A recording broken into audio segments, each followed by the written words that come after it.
आज आपण थंडीमध्ये भेटणाऱ्या या पालेभाजीपासून मुलांसाठी छान पौष्टिक पदार्थ बनवूया। त्यासाठी मिक्सरच्या भांड्यामध्ये एक मध्यम आकाराचा चिरलेला टोमॅटो, 5 ते 6 लसणाच्या पाकळ्या, 4 ते 5 हिरव्या मिरच्या आणि थोडंसं आलं घालायचं। सर्व साहित्य मिक्सरला वाटून पेस्ट तयार करून घ्यायची।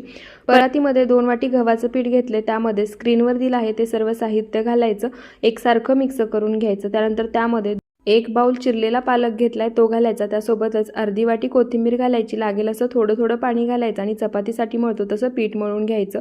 10 मिनिटं झाकण ठेवून पीठ भिजवून घ्यायचं। 10 मिनिटांनंतर मळून घेतलेल्या पिठाचे गोळे तयार करून घ्यायचे। एक एक गोळा पिठामध्ये घोळायचा आणि पातळ असे त्याचे थेपले लाटून घ्यायचे। याच पद्धतीने सर्व थेपले लाटून घ्यायचे। हे थेपले 7 ते 8 दिवस छान टिकतात, प्रवासामध्ये सुद्धा घेऊन जाऊ शकता। त्यानंतर तवा गरम करायला ठेवलाय, त्यामध्ये थेपला घालायचा, वरून थोडंसं तूप सोडायचं, दोन्ही बाजूनी तूप लावून अलटीपलटी करत थेपला भाजून घ्यायचा। याच पद्धतीने राहिलेले सर्व थेपले भाजून घ्यायचे। मऊ लुसलुशीत 7 ते 8 दिवस टिकणारे पालकाचे थेपले तयार आहेत।